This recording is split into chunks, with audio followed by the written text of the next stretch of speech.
Hey everybody, welcome to another episode of Drive Through FM. Today's going to be a little bit different, kind of the same as some of my previous episodes of Drive Through FM.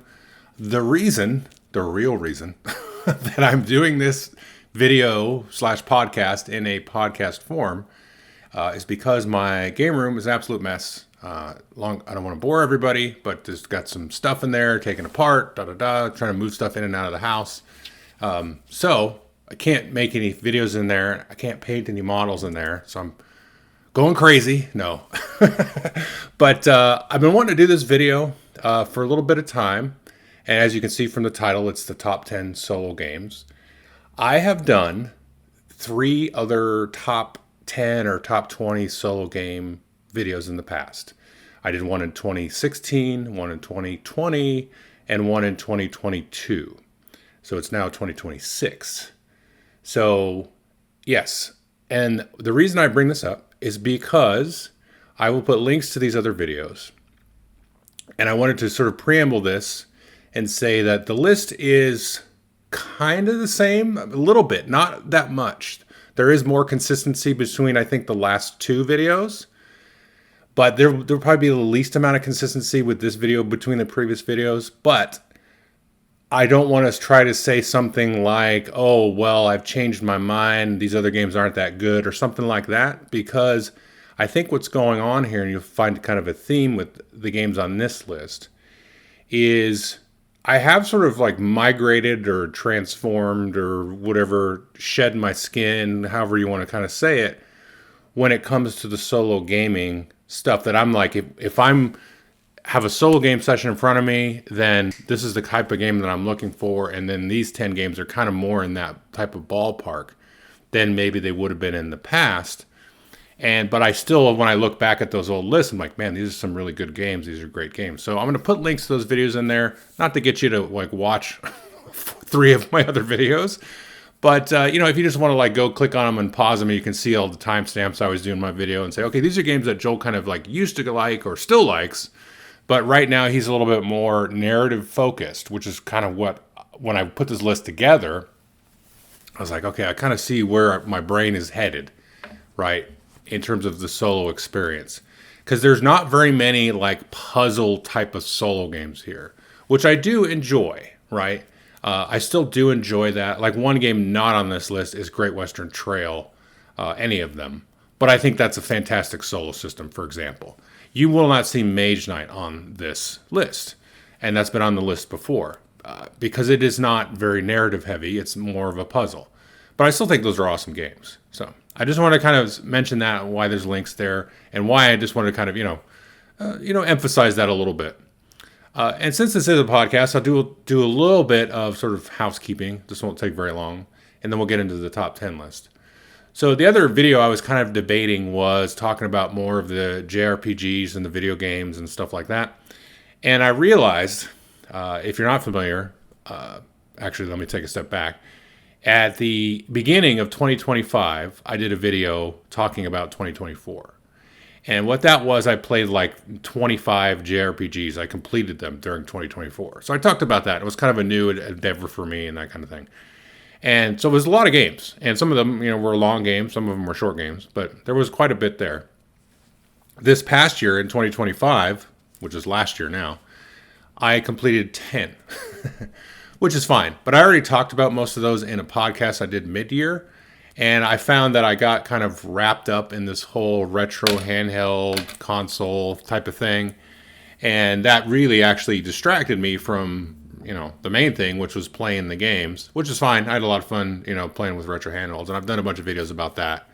I won't link any of those. You can go find those if you want, because I've talked that to death. But, so the only couple of games that I've played since that last podcast was the new Dragon Quest, 1 and 2 HD 2D remaster, remake, whatever you want to call them. Those, and I just want to say those are excellent very, very, very excellent. I think in a lot of ways they improved upon the Dragon Quest III, which is actually a prequel to 1 and 2. But they improved on the Dragon Quest III HD 2D remaster. Visually, definitely. Like, I don't know what it is, but man, it's like they're the most gorgeous games I've ever seen in my life. Like, really, I mean, you got to be into that kind of art style and everything, but it's very just, some of the scenes and stuff are just breathtakingly gorgeous. And they were great gameplay. They really sort of expounded on the originals. And I thought, originally when the games came out, they were kind of like, how can you charge whatever was 50, $60? These are remakes of games from like the 80s. But man, I mean, they're full games. I think it took me about 20 hours to finish Dragon Quest 1 and right around 40 to finish Dragon Quest 2. And so that's 60 hours, I mean, for the one package. So that's, that's like an average game length. And I thought they were excellent. I would say they were near perfect. My only issue was in Dragon Quest II, there's this system that I don't want to belabor because I want to move on, but where each character has like 16 or 20 different like special abilities that you can like unlock. And so you end up having 4 characters in your party. So I can't remember if it was 16 or 20, but let's say it was 15. Even if it was 15, that's 60 different special abilities that either trigger through some like really obtuse means or when they get low on health. And I am not one to like usually over level my characters to like beat a boss. Sometimes I do it, but I like to figure out the boss and like beat it by some puzzle or strategy. And that's what I did with Dragon Quest 2. But in my head, I had to go and figure out like, okay, out of all these abilities, and it was a lot of fun to do it that way. I was like, this is a really awesome thing. But the way the game sort of like self-documents like how to use those abilities, and you can't even like pull them up in the combat, like you have to like memorize them or have an internet browser open to remember like, okay, which one triggers this now? And I was like super like, man, they could have done this a little better. So if they had like put that menu in there so you could like just pull up to see because they're not like abilities you just choose. You have to like trigger them in this like very obtuse way, which I also don't really like either. Like that should just tell you, like to do this, you have to do this. The combat's good enough that you have to like, okay, I should do this when X happens. Like to figure out the timing, that's enough. You shouldn't like throw this obtuse like, randomly when you cast a buff on this guy, then it triggers these 3 abilities, and when you cast this other thing, it unlocks these other 4. And it's like, oh my god, this is just insanity. So I did not like how that worked out. But once I had like a Reddit page open with the list of abilities, and then in the final boss or a couple of bosses, I was like, okay, this is actually pretty awesome. This should have just been in the game, because I still had to spend some time figuring out the combat and the boss encounters. Anyway, but that was cool. It was really neat. So that's really the only games that I've played since the last podcast, Dragon Quest 1 and 2, HD 2D remake. One neat thing that I've done is with some of my friends, we started like kind of a book of the month club or like a video game of the month club or whatever. It's just informal. There's like 4 or 5 of us that are playing the Expedition 33, which won all the Game of the Year awards last year. And I'm about, I don't know, halfway maybe into Act 2. So if you've played the game, I don't know if you know where I'm at, but it's awesome. It's really cool. Anytime I get to a point of frustration in the game goes, oh yeah, no, never mind, you're good. And I'm like, oh, okay, yeah, no, this is actually fun. And it's really neat, and it's just awesome, and I highly recommend it. I guess you can adjust the difficulty down, because I think some people might have trouble with the whole parry and dodge thing, because it's turn-based, but you have to parry and dodge combat in real time. And it gets, like fairly, I don't know, difficult. Like I think the difficulty level is right where it should be. I always play my games on normal, and I think that's about where it should be. But I could see that being frustrating. I mean, I've been frustrated. Some of my friends that are doing this activity together, we've all expressed frustration. The one cool thing, because it is like a JRPG, is you can go like kind of level up a little bit, and it doesn't take very long to grind up a couple of levels. So when you do that, then naturally your character's hit points and stats and all that stuff goes up. So when you do miss a dodge or a block or something, you don't get one-shotted. So, because if you go and you're like, the bare minimum level, and then you miss a dodge and it's like, oh, he's dead. That's a little frustrating. But if you get to that point, you're like, okay, let me go back out, fight some of the mobs who I've learned their little patterns and techniques for, and I'm a little bit stronger so I can kill them easier. That'll help me level up. And then when I get to like a boss or, kind of the next zone, and I do inevitably miss a dodge because I'm trying to learn the timing of this new encounter, I don't immediately die. It's like, oh, okay, I see I should have waited just a little bit longer, or maybe instead of dodging, I should have jumped or whatever. And so that's cool. And because it's a JRPG, it kind of gives you that out. And you can also play it on easy too. So that's also fine. But really enjoying that quite a bit. So anyway, that's just a little bit of a catch up there. And I'll be playing more JRPGs. I'll probably get a lot more done in 2026 than I did in 2025 because I'm not fooling around trying to find the perfect handheld. So yeah. So let's just take a quick little water break and then we will jump into my top 10 solo games.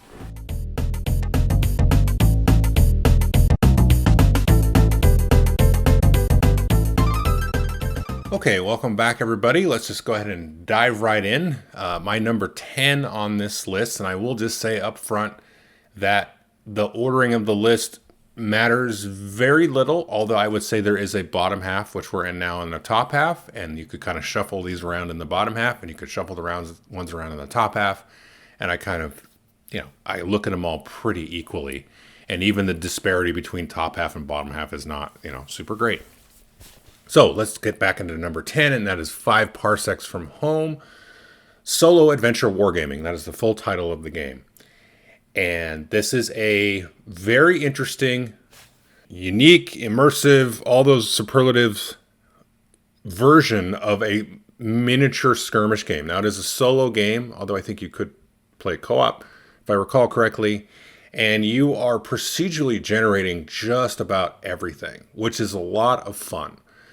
You generate your characters, you generate the worlds, you generate kind of the universe that you're traveling around with these different sort of sci-fi characters and these different types of planets, and everything is just generated. It is like one of the coolest ways of kind of doing a role-playing type of thing solo. Because, if you look at some of these solo role-playing books, and I have a couple and I've read through them and haven't done really any of it, but just kind of dinked around with it. This is kind of what you're going for here. Because, it is miniature based, first of all. It's not theater of the imagination based. So it is very tactical and, it's skirmishy, right? And this does all that stuff that's really neat. Because what you end up doing is just generating a good handful of worlds, let's say half a dozen or so. And then you kind of stitch together a narrative. You stitch together this world building that happens, and you start to inject in the gaps of the procedurally generated stuff, like your own little cool stories and things like that. And it's great. It's on this list, obviously. It's one of my best solo experiences. The reason it's probably in the bottom half or lower down on the list is because it is sort of logistically kind of a lot. Now, you don't have to make it that way, but I tend to like terrain in my solo games. So, I'm like, well, for me, to play this game, you need a closet of terrain, which, first of all, it's either expensive or you're going to have to spend time making it. And I've kind of done both. I have, purchased terrain that I've painted up and stuff, and I've got a whole bunch of terrain that I've built and stuff like that. And so to generate, these different worlds, you want kind of a variety. I don't try to get, completely WYSIWYG with it, because that would be, that would be insane, I think, to do that. But it is some work. You've got to dedicate some weeks to play this game, because otherwise it's not really worth it. You want to have a dedicated table space that you can sort of, swap in and out of terrain, have the time to do it, do kind of the post-game and the pre-game bookkeeping, which is part of the fun, and, kind of telling the story between adventures and all that kind of stuff, and managing these kind of NPCs and all that kind of stuff. So it's a lot of fun, but it's also a lot of work to put into it. And I think that's why it's number 10. But I think it's worth it. I think it could be somebody's lifestyle game for a year, let's say. You could get the game, if you've got a bunch of terrain already, you're halfway there. If you've got a bunch of sci-fi models from Warhammer or other games like Stargrave or Necromunda, that kind of thing.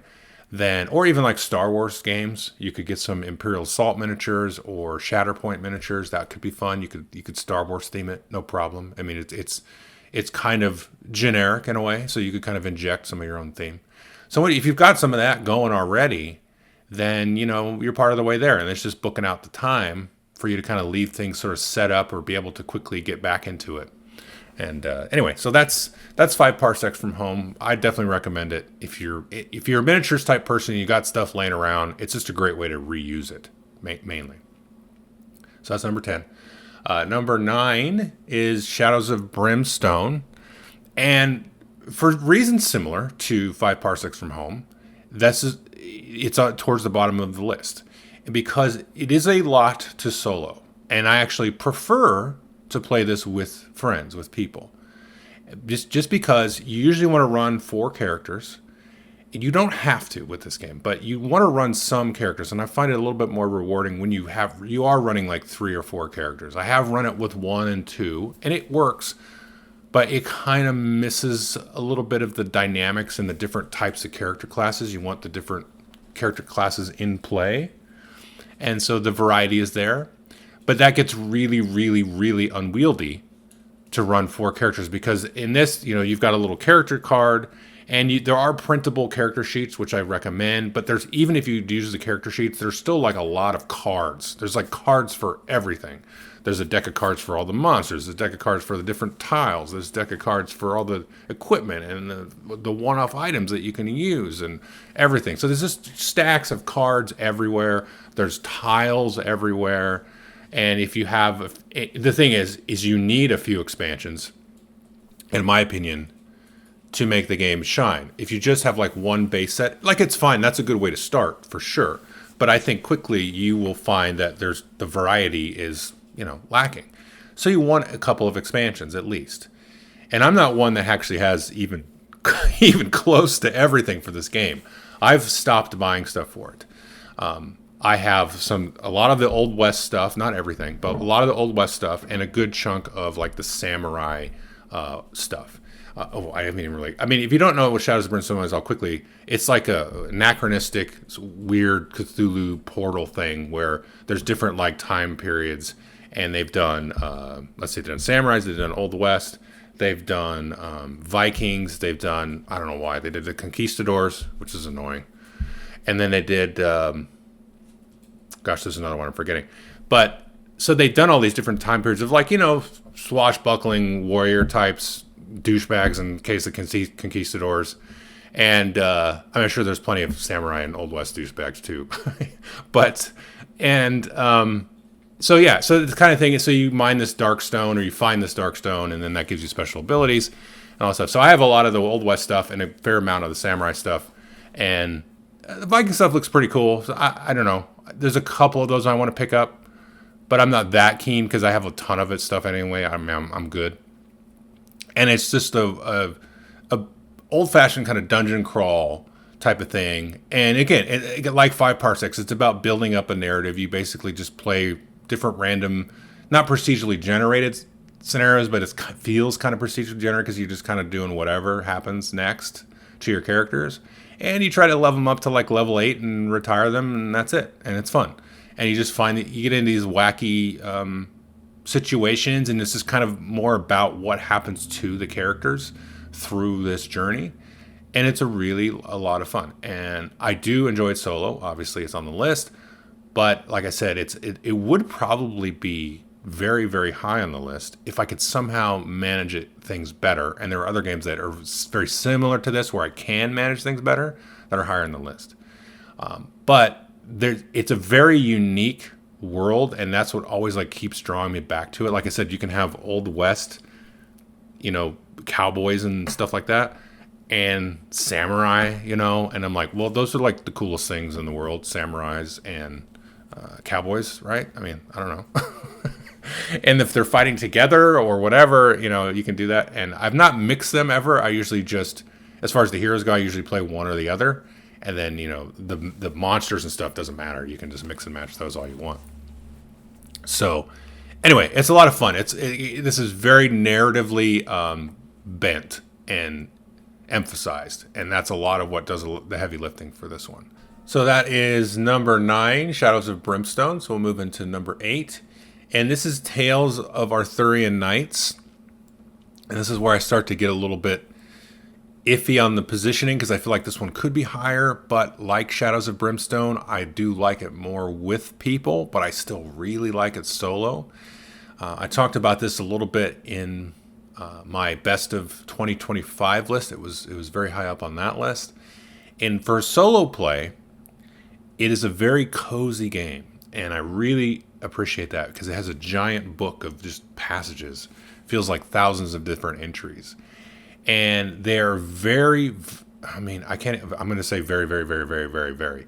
They are very, very, very, very Arthurian steeped, and I think well researched and well written, and there's a lot of care involved. So this passages you're reading, like some of them are a little bit lengthy, and I don't think that's a problem, but they're lengthy in the sense that there's enough descriptive language and text there to pull you into whatever kind of little story's happening.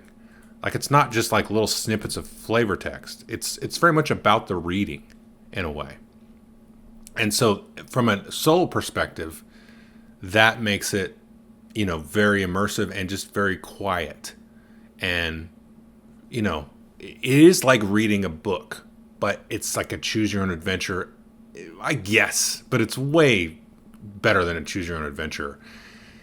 It's just, it really unfolds a narrative, and it's more not about like getting to the end of the book and beating the game or whatever. It's about just, going through this journey, this knight's journey with whatever character that you have, and sort of living and breathing in the Arthurian world. And it just, honestly, I've never seen a game quite excel at this quite the same way that this does, in terms of like, let's drop them into Arthurian, literature. And it does that, because there's a lot of passages I'm reading, I'm like, man, I feel like I read this like in a book, like when I was in high school or something, or it feels so authentic. And that's what does really just a bunch of the heavy lifting for this game. The mechanics are very simple, but they're very, you feel like you're making choices. It doesn't feel meaningless at all, not even close to it. So it just really lives and breathes in there. Now, just quickly again, I do prefer this with people because it's a lot of fun to have a couple of stories going on at the same time. I don't know that I would play it like multi-handed solo. I think that kind of defeats the purpose. And it's just, you won't really invest, because the thing is, when you're playing solo, you're invested in the character. Everything's about that character that you're going through. When you're playing it with people, you're still focused on your character. You're still like, all of your energy and your brain power is going into what your character's doing. But it's also nice kind of in between turns to hear these really silly stories that are going on or whatever with the people around you. And there is a way to play it cooperatively, which is a lot of fun as well. So those are extra aspects of the game. Kind of, if you had to pin me down on player count, I'd say, well, I prefer it with people, but the solo game is just really rewarding as well for all those kind of like literature immersion feelings that I was talking about before. So that's number 8, Tales of Arthurian Knights. Now we're going to move into number 7. This is League of Dungeoneers, and this is a very similar one to Shadows of Brimstone. It's sort of an old school feeling dungeon crawl, light RPG type of thing. This one is much more manageable than Shadows of Brimstone. This one, for the same reason as Tales of Arthurian Knights, it would be a little higher, but I actually prefer this with people. But I do really love this one solo. And again, because you can see by the order of the list, if you had me, compare, if you had to get rid of one, Shadows of Brimstone and League of Dungeoneers, I would get rid of Shadows of Brimstone, but there would be a gunfight if you were trying to take it away from me. No. But seriously, if I had to, gun to head, League of Dungeoneers. It is more manageable. It's all character sheet driven. There's not a lot of cards. There's some, there's a few cards for sure. It, in a sense, is a little bit more procedural. I don't know. What's going on with League of Dungeoneers is probably, well, I wouldn't say probably, because everybody that I've talked to that plays D&D, which I don't really do. I have, but they still, like today, they have a game group that they're in, a D&D group. They say either League of Dungeoneers or Oathsworn is the most D&D board games out there. Now, Oathsworn for the reason of, because in Oathsworn you have a very narrative theater of the mind portion of the game, followed by a skirmish combat, and each of those takes about an hour to an hour and a half, and that's kind of like one session, which is a very D&D thing to do. You kind of have the storytelling part of the game, and then you have some cool combat where you fight the boss, and then that's the end of your session. I'm not saying every session goes like that, but generically, that's what the feeling is there. But with League of Dungeoneers, it doesn't really have, the narrative part is kind of gone. There's no like theater of the mind, type of thing.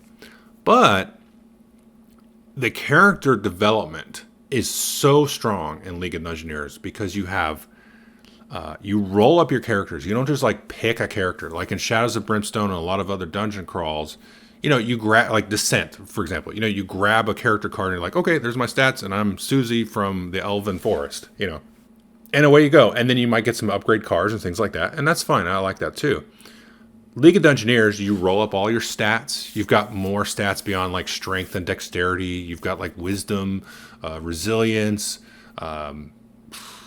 with like tracking and all these other things. I can't remember them off the top of my head, but like there's like 8 of them, and you roll up your hit points, and you do like damage to your armor and all that stuff. The weapons can break. If you want to use an optional rule to like keep track of your arrows, you can do that. And then you have like feats and skills and all that kind of stuff. So when you level up, you're making a lot of choices. And so you have like very kind of D&D player's manual type of thing where you're flipping through, you're like, oh, I'm going to do this one or that one. When you get to level 5, you can like specialize. So I don't have these memorized, but let's say you start off as a fighter, then you can go to either, I'm totally making this up, but you can go to like a barbarian or a paladin, right? Or if you start off as a wizard, you can end up being like a sorcerer or a conjurer, that kind of thing at level 5. And, you get your whole other set of classes and stuff that way. And each character can generate like a personal quest at the very beginning of the game. So that's kind of like a side, like backstory thing that you can do in addition to the normal, adventuring that your party will be doing. And there's a lot of good lore and sort of thick storytelling in the game, and so there's a lot of backstory, and you can dive in, and the places seem grounded and real and stuff like that over the course of your adventures, and all that fun stuff. So it's very RPG-esque from that perspective, where it just feels really well developed from a world building perspective and from like a character development perspective and those mechanics, and that's really the attraction there. In similar to Tales of Arthurian Knights in a way. When you play it solo, I find myself being really immersed in a lot of the little details of the world.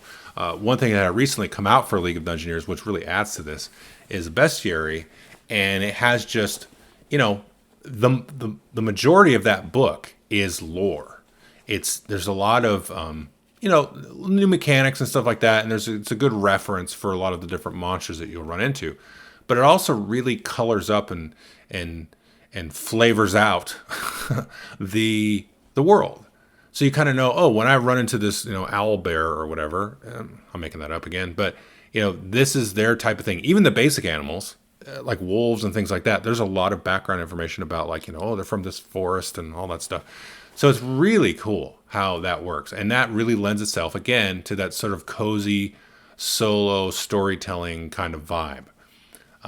And the mechanics are very crunchy, but they're also pretty simple once you get the hang of it.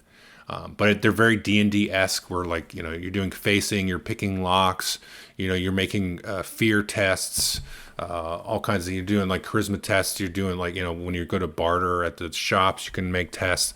So there's like tests for everything as well, and which is very just, role-playing D&D-esque as well. So that's number 7, League of Dungeoneers.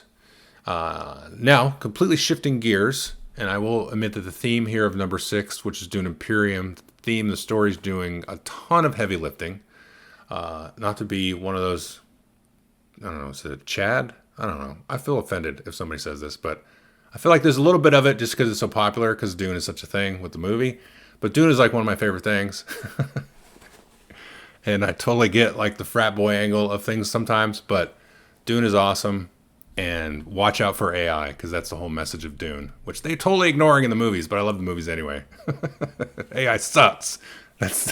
What's the moral of Dune? AI is dumb. Believe in your own human God-given abilities, or however you want to say that. Just don't go take over the universe, because then you end up being an a-hole. Anyway, so Dune Imperium is awesome. And again, the theme does a lot of the heavy lifting, but the solo mode for this game is super awesome. I mentioned at the beginning of the video or the podcast, Great Western Trail and Mage Knight and that kind of thing. This Dune Imperium has a lot of that good, grounded, I think, balanced, mechanical, solid, rock solid, like Euro whatever gameplay going on that I feel very engaged when I'm playing against like the two bots in the game. And it's done a really good job of including a lot of the expansions and stuff like that in the solo game.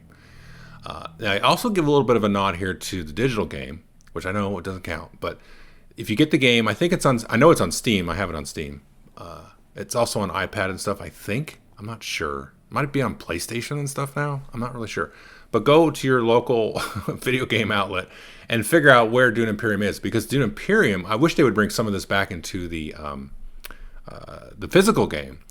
It does this really weird thing, and I forget what they call it. They're like challenges, but it's like, hey, try to win the game, but you can never go to like these 3 spaces. Or try to win the game without getting your third worker or whatever like that. So but they're a little bit more involved than that. And those are really fun to play. It gives you that new cool challenge. And I'm sure I could spend some time like translating those from the video game into the real solo game. But I don't know how balanced it would work with the way that the solo bot works in the board game, whereas in the digital game it can be more like a real sort of AI type of thing, not the AI that's dumb and not actually AI like ChatGPT, which isn't AI at all. It's totally stupid. But but it's like a real pseudo thinking thing, which is what ChatGPT is. Not pseudo thinking at all. It's just predictive text. It's not AI.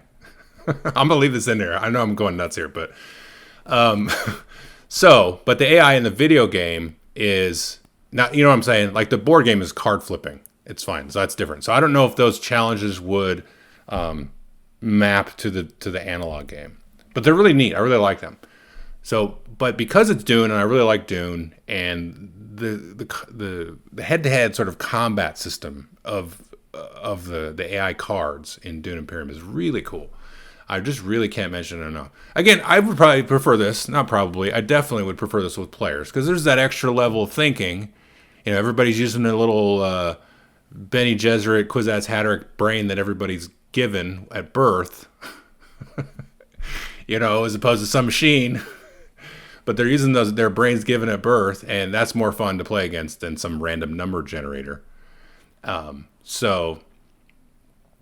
But it's really good solo. Like, they did a really good job knocking this out of the park solo. And, so there you go. Dune Imperium. Everybody loves this game. So that's number 6.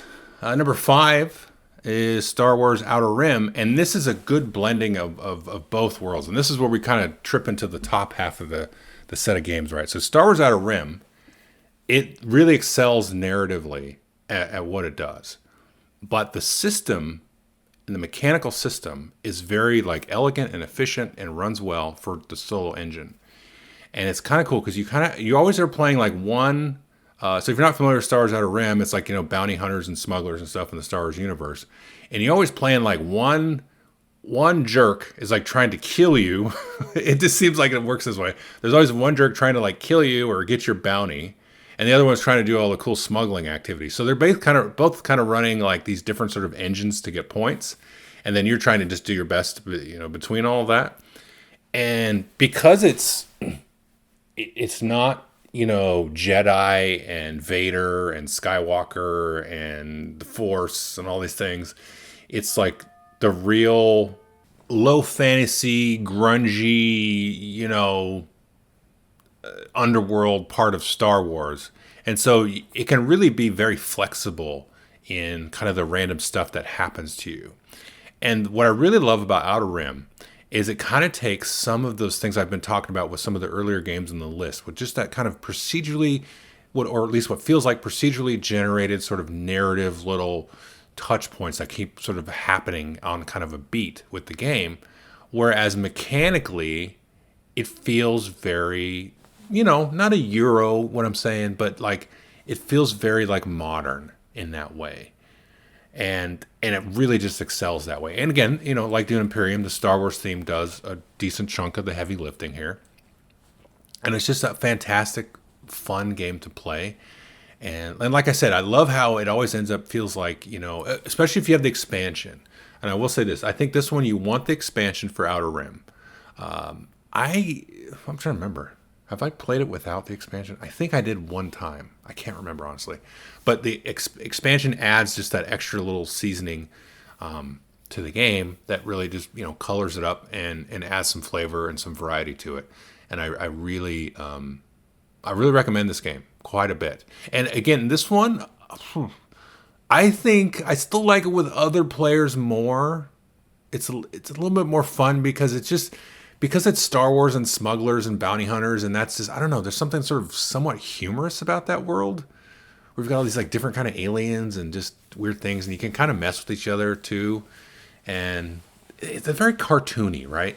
So because of that, I kind of like having the other players at the table for that sort of, interpersonal interaction and stuff like that. But the solo game is very strong. So, if you had to pin me down, I'd say, yeah, with other players for sure would be the preference. But solo is really good. Like I would get this if you just planned on soloing it for sure. So that's number 5. And number 4 is Defenders of the Realm. And I'm realizing I still have not done like a proper video review for this. And I don't even know, should I? Because the game is like out of print. And Eagle Griffin has lost the license to it, as far as I know. They were going to print a new edition. Was it Greater Than Games that was going to do it? And it fell through. I don't remember exactly why. I think it was because Greater Than Games is kind of gone in some ways. Like some of the properties, like Sentinels of the Multiverse, are still around.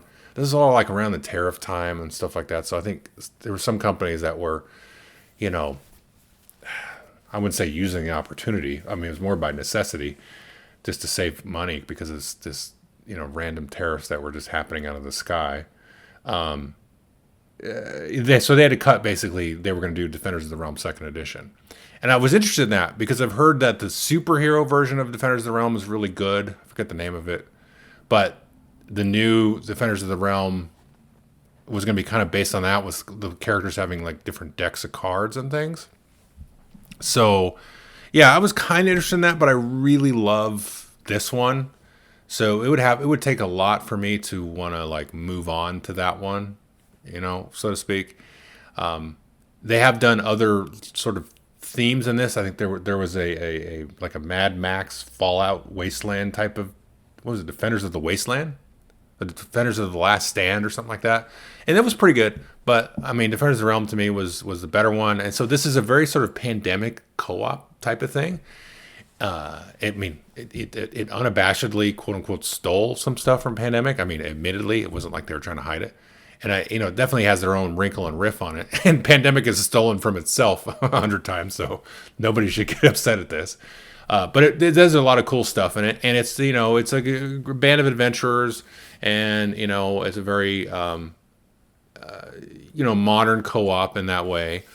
And the thing is there's a lot of cool expansions and stuff, and there's a ton of characters that you can play with that all of these different abilities and stuff like that, and they're just, the balance, I would say, is like all over the place, but not really in a way that I think it breaks the game. There might be a character in there I've not seen or encountered that breaks the game, or for good or ill. But there's just a lot of variety in there, and there's a lot of variety with like the different monsters that you can fight against. Because you could just do all dragons, you could do the different base game ones, and then each of the different there's like always 4 bad monsters, big boss monsters. And then you could have their minions just be, kind of dumb with no special abilities, or you can use the special abilities of one or all of the minions. And you could do the same with like the dragons, is like the basic ones and the advanced ones. I mean, so you can really like scale the difficulty quite a bit. And that could be done by, the different characters you choose, or the different monsters you choose, the different bosses you choose. And so you can real plug and play type of thing. And, if anybody's watched the channel, listened to the channel over the last several years, if something can be done plug and play, I'm about that, because, it just gives me more variety and ways to play the game and kind of tailor the game to my experience.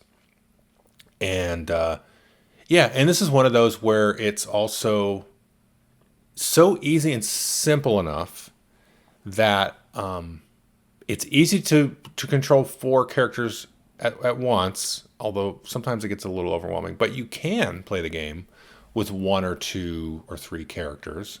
You don't have to have 4. I think it's better to have 4, although I don't know. I've had some really fun games with it running 2. I don't know that I've had a great experience ever running 1 character.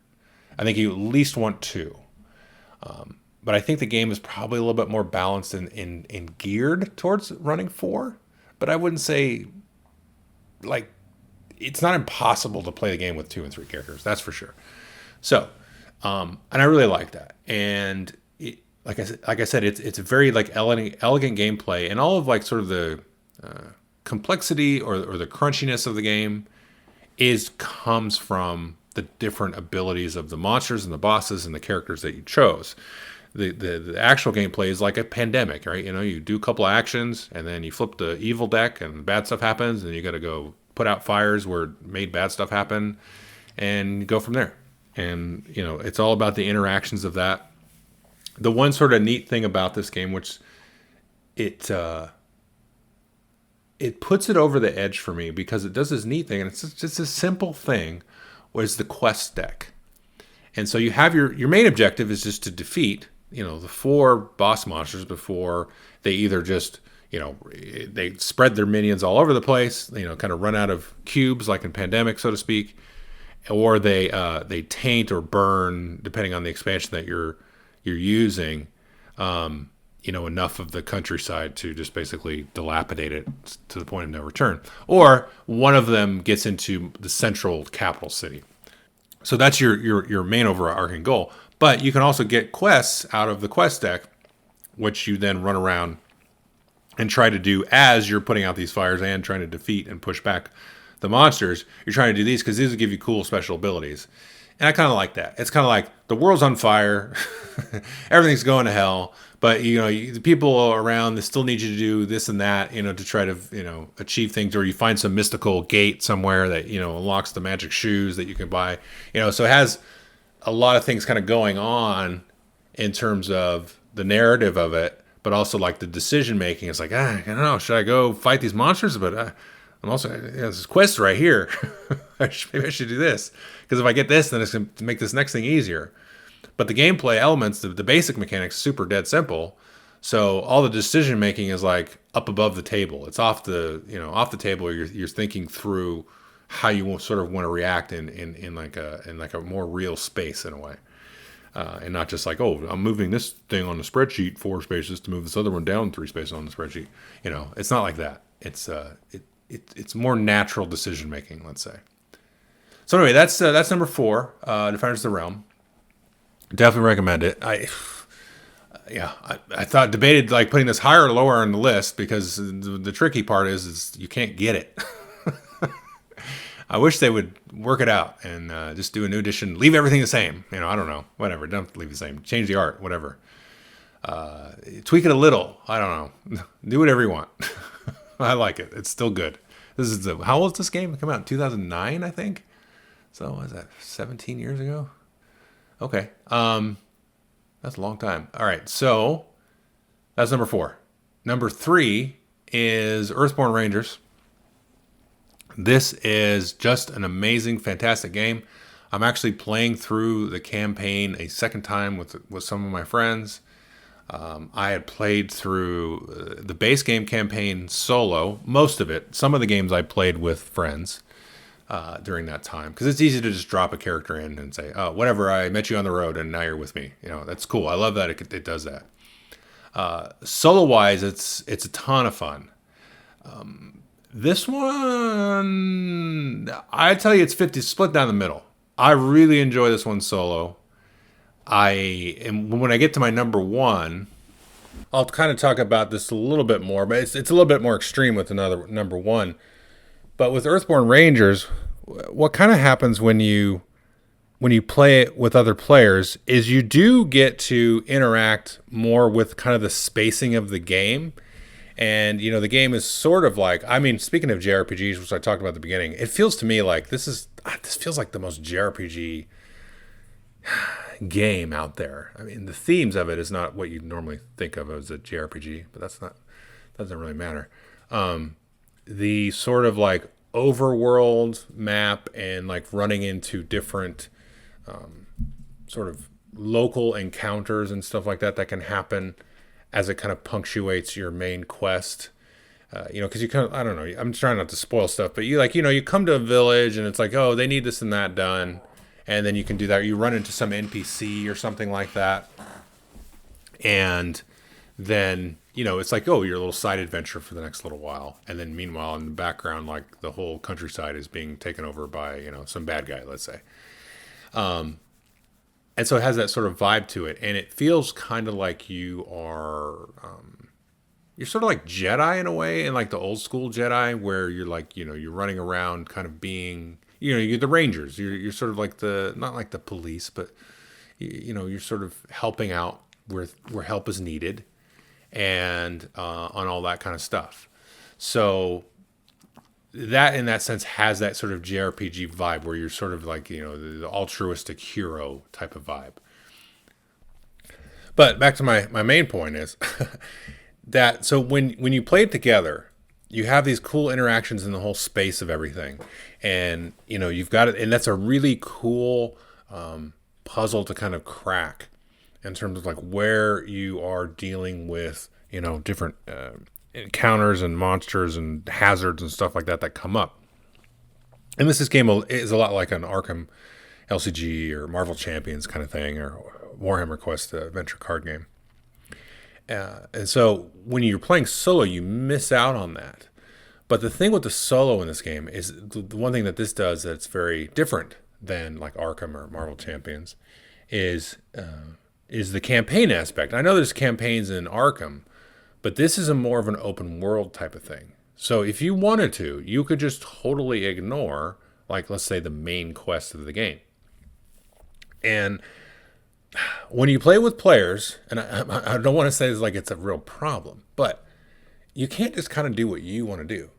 Because I found when I played through it solo, it's like, you know what? Let me do the narrative thing here, right? And we still do that. We're playing through the second campaign, and we're pretty far into it.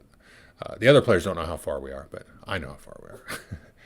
But the thing that happens is, and I talked about this in the review, and it's not really a spoiler, but basically when you finish the main quest, you can just keep playing.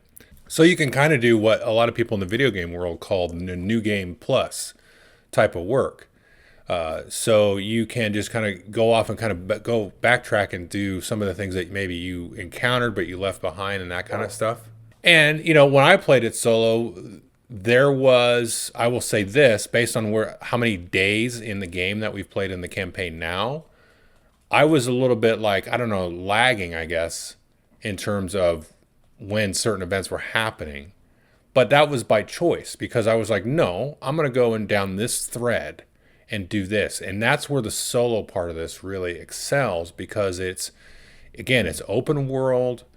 It feels more like natural character development in terms of like your character sort of mental space in a way. And you can kind of like just go off and like, screw it. I'm going to go do this side quest. Screw you guys, But when you're playing with players, you kind of have to all collectively agree to do that. And that's fine. It's a good thing. I still enjoy that.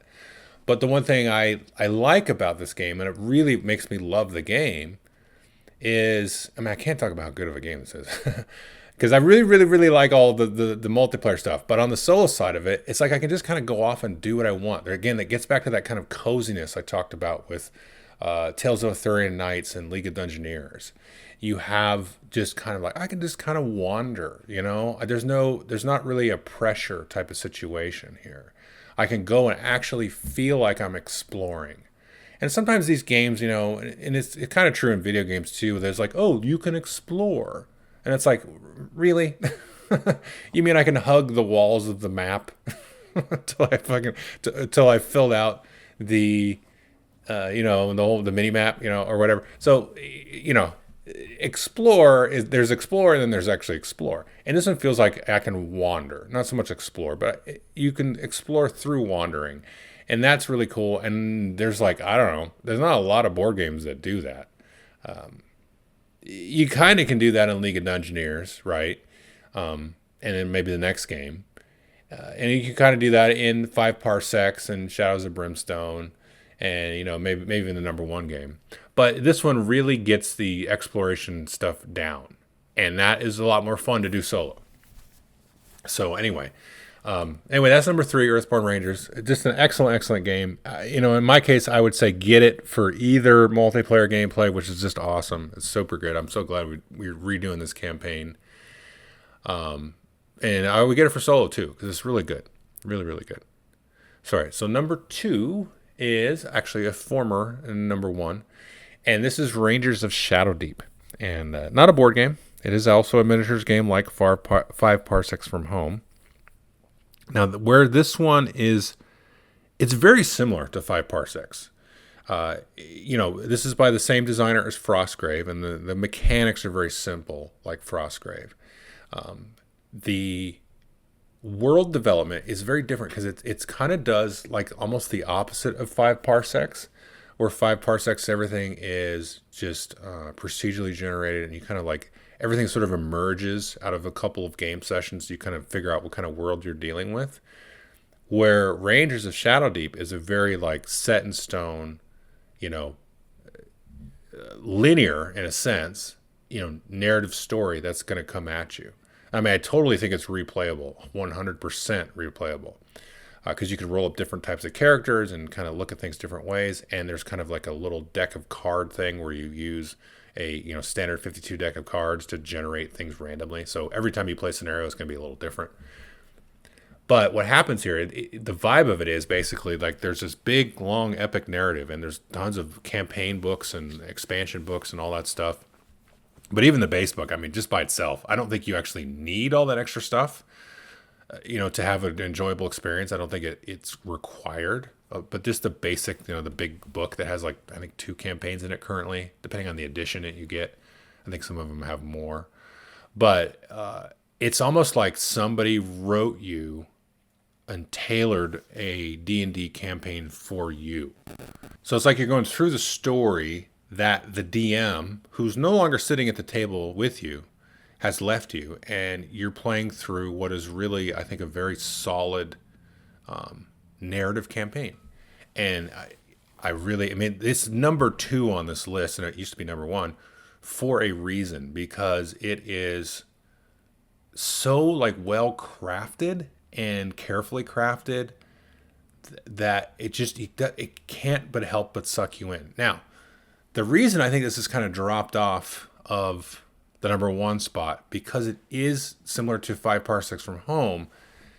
And again, this is more of a me thing, but you do need stuff to make it work. And you do need space to set it up and let it live and breathe. Now, 5 Parsecs, you kind of think you need to kind of hang out with more, whereas this one, you could probably take breaks more easily. I think it makes a little more sense in this case, because you're just oh, we did chapter 1, we'll do chapter 2 next week or in a couple of weeks or whatever, and that kind of thing. But you could play this with, those those maps you can write with Sharpies and stuff like that, and I think that would be valid. But to me, since this is a solo thing, I want all of the decorations and stuff to kind of free up my imagination. Because if it's just me sitting there with a little dry erase map and stuff, and I'm trying to do all this work in my head, and who am I telling this story to? If I'm sitting around with other players playing D&D or Warhammer Fantasy Roleplay or whatever, that's a little easy, because we're all kind of sharing in the experience. We're describing each other, what's happening. The imagination gets more active that way. Or it's just me sitting there going, like where I got to tell somebody, I got to interact with something to get those juices going. So if I have like a nicely decorated, set piece, I'm moving these painted figures around, it's a little bit easier for me to get into it. So, but again, that's a lot of work, totally worth the amount of work. And, yeah, it just takes a little extra work. So that's something you got to keep in mind. And but I have found myself wanting to fire this back up and even fire it up co-op. I don't. The thing is, it's probably maxes out at 2 people. I don't know. I mean, I guess you could do it. It's like 4 people, but at that point, you play something else. I don't think that's what the game is geared for. But yeah, it's just a very involved, super fun, fantastically built world. Everything is going on with this. And it's just something so snappy about the gameplay and the I don't know. This is one of those things that's hard to put your finger on, because the way the design works, and I always say the same thing about like Frostgrave and Stargrave, where the design is very elegant and simple, but it's like there's just enough there. You don't have to overwhelm somebody with like tons of tables and crunchy complexity and stuff like that. Where like 5 parsecs isn't really that crunchy either, but there's still like a lot of tables and stuff you're rolling on. And so like the mechanics are doing all of the work in that case, which is not a good or a bad thing. And I'm not really trying to make a disparity here, but there is something to me impressive about like Rangers or Frostgrave, where whatever's there feels like it makes sense and it fits the narrative, and it just how do I say, like the level of calamity or lack of calamity in like some of the events and things that happen during the course of the game just seems to fit with what you do. And yeah, so anyway, I don't want to bog down in a mechanical discussion, but there's something about the way things all kind of plug in together with this game that it makes it one of the greatest games of all time, in my opinion, honestly. So that's number 2, Rangers of Shadow Deep. So finally, we're going to get to number 1, and this is what kind of triggered me to remake this list, because I've just been having a ball with this thing. Is now I could kind of say all the Warhammer quests, and sometimes I do that. Like in my top 50s and stuff like that, I've said, well, Warhammer Quest, is like my number 8 game of all time, and that includes all of 95 and Blackstone Fortress. This is really about Freudian slip there. This is really about the 1995 version of it, although Blackstone Fortress is awesome. The 1995 version is right in the same vein as like Shadows of Brimstone and League of Dungeoneers. And the reason this game is sort of like livened itself up for me over the course of time, and it's kind of like come back around like 2-3 times now since I started getting into it a few years ago, is it does all the stuff that we've been talking about. So you can manage the 4 characters very easily. Like, it's very simple. It's much simpler than League of Dungeoneers, probably to its detriment in some ways. With that simplicity comes like an ease of setup. There's some cards, but you don't have to have them all out on the table at all times. There's a lot of variety of characters that you can choose from, which I'll talk about more in a second. There's a lot of stuff that you can plug and play into the game. It's very sort of more narrative focused than skirmishy combat focus. And it's also very, very brutal and things like that as well. It's a lot more brutal than League of Dungeoneers and Shadows of Brimstone. And I think those games, to their credit, have lessened the brutality of like losing in those games. But I also think Warhammer Quest 1995 is there, and I think to its credit, it is brutal. And let me explain that a little bit. So Warhammer Quest 1995 is something I have never played with other people. I am very reluctant to play it with other people. The reason is this, and I've talked about it just a second ago, is the brutality. Because if I play a game, and you always play with all 4 characters. You don't play with ever less than that.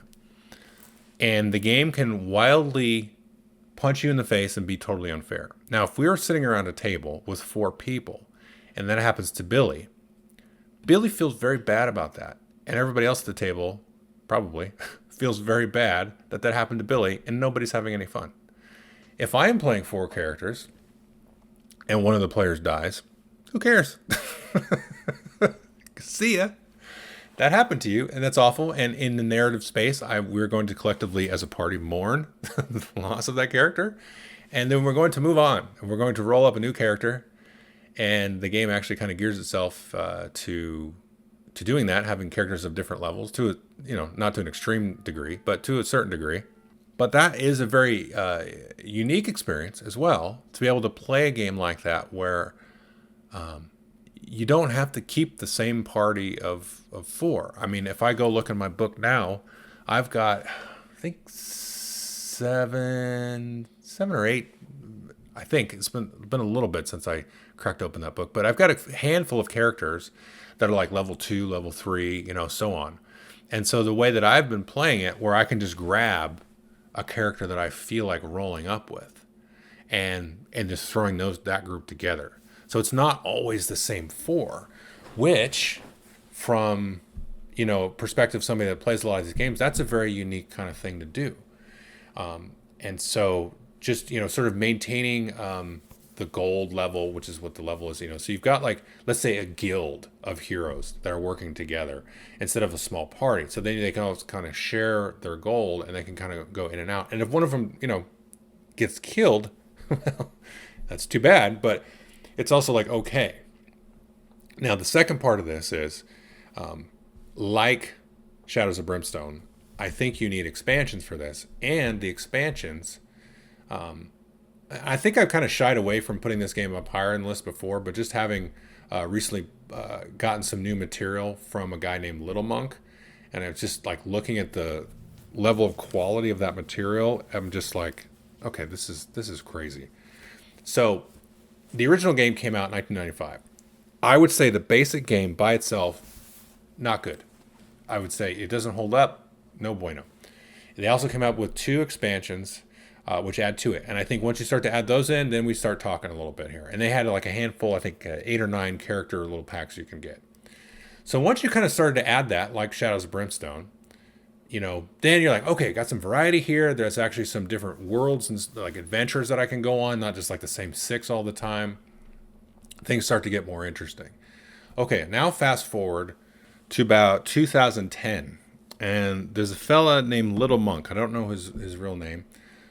But he's got a Facebook page now and a website, and he's been putting out his own material, and also sort of going back and like cleaning up some of the other material, because there was like other sort of expansions and characters released in like White Dwarves and Town Crier magazines, I think, and stuff like that, that just weren't really developed.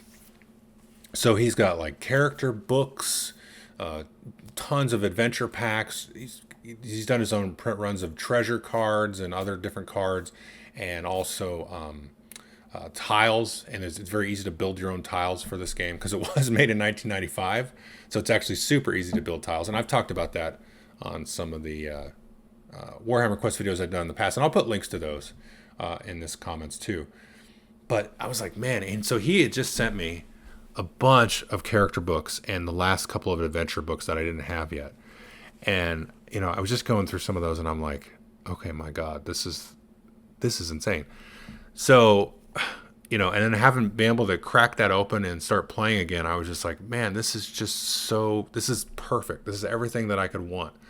Because, I talked about it before with the whole plug and play. Now at this point, there's like 20, how many is there?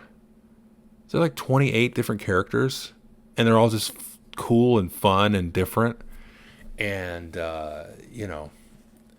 it's just so fun. Like you can just tell yourself so many just stupid fun stories in this world. And, I mean, the thing is this thing, like the others, and this is what shied me away from, I think, from putting it up there. But, the work that he's done, has really, made it a lot easier. Is you don't really have to go and like cobble together things so much, is he'll do like print runs on Facebook. So everybody kind of chips in, and then like, hey, I'm going to print all of the treasure cards. And then everybody, chips in the amount of money. And so he'll print like a huge batch of them, and everybody gets them. He's been doing that for a couple of years now. And yeah, so I've got like a bunch of cards of his. I haven't even cracked open a lot of the cards. And then a bunch of the newer adventure packs. I'll link to some videos of the old ones, but I'll eventually here, shorter, I'm going to do a video on all of the character books and then a couple of new adventure packs. And he told me the other day, he said he's getting pretty close to like being quote unquote done. And there's so much stuff. And yeah, you got to go like source models on your own, but I mean, it's easy enough to proxy stuff, and things like that. And I've over the last several years, I've kind of got a sort of critical mass of those. And also, honestly, that's part of the experience to me, is sort of putting that kind of stuff together and tailoring the experience. For example, like there's one character that, I don't know, the more I thought about it, the more I wanted to use him, but I'm like, yeah, I don't know. It's like an ex Blood Bowl player. So this is a guy, because it's set in the Warhammer Old World. So there's like a retired Blood Bowl player or something that is like now looking for work, and I'm like, yeah, I don't know if I'll do that. But now I'm more thinking about it, I'm like, no, that'd be super fun. So I can tailor this experience to me. Have like these different character books and adventures. I'm like, today we're gonna have a dwarven mine adventure, and we're gonna go take a look at that. We're gonna run some different scenarios in there, and we'll see how these characters do, right? And it's simultaneously like about the world and about learning about what happens. And because once you see like the level of production and quality of the lore and the background information and all the things that this guy adds to everything, it becomes just as much as about the world building and all that part of it, as well as like the character development and seeing like kind of how long they'll last and all that kind of fun stuff. And so just this one just kind of pushes all the buttons, the hobby part of it, but without being like so overwhelming, because it's really, the hobby part of it is just the models, because it's just all boards, right? There's no like terrain or anything. And so you got the hobby part of it, which is like finding cool models or finding like abandoned models and stuff like that and painting those up. And then also, a lot of just the narrative stuff, and the mechanics are simple. It's fun. It's just, it can kick you in the face, no question. But it's one of those things. So if you've not played it, so it's like a lot of times the way that I've done it, and I've restarted campaigns a bunch of times, it's like either they all kind of die at level 1, in your first adventure, first 2 adventures. Once you kind of get a little bit in there and then get up a bit, then okay, you get some luck and things to like re-roll your dice. Then things can still go sideways, but then you're kind of doing pretty good, and you get to like level 2, 3, and so on. But then as you kind of migrate up to like almost level 5. Then things start to the game like kicks you into high gear, and it's like, okay, now you're dealing with these other monsters and stuff like that. So depending on how you kind of tailor it too, because you can add like, these extra monster tables that really kind of scale the encounters with you. So you can have it kind of kick you in the face as much as you want, or you can kind of live on, so I'll just call it like the basic game stuff. And then you're just fighting randomly, like here and there, like, kind of messed up monsters that will just have some cool ability to make things crazy. Or you could just sort of like, let's just turn on the faucet and just jam everything in everybody's faces. So again, the whole tailoring thing, I talked about that with Defenders of the Realms, like you can plug and play whatever bosses and monsters you want, all that kind of stuff. Warhammer Quest has all that kind of stuff in it, and it's just super fun. And like I said, for solo experience, this is the guy, because I don't think I want to play this with people, because somebody's character is gonna die, and I don't want to be like, too bad, because I get it. That would suck. It would just be totally crappy, Yeah, I just don't want to do it, because it's work. I mean, anybody that's played Warhammer Quest 95 just knows, like, well, you fell down the pit, you're dead, and if that happens like half an hour in. I'm gonna say, okay, well, close up the game. Let's go play Ark Nova or something. I don't know. Anyway, so you get my point there. So anyway, that's my top 10 solo games. And again, definitely take a look at the links for the other stuff. You can see some other great games in there. A lot of them are not as like narrative immersion driven as some of these, but that's kind of what I've been into the last couple of years. So it's been 4 years since I did the last video, and yeah, so that's just been kind of what I'm about, as far as solo gaming goes. I've been more, if I want to do a puzzly Euro-y type of game, I'll play with my group. That's just kind of where I'm at right now. It's just more of a winds of whatever change type going on. So that's all there is to that. Okay, well, hopefully everybody enjoyed the video / podcast, and thank you very much. Thank you.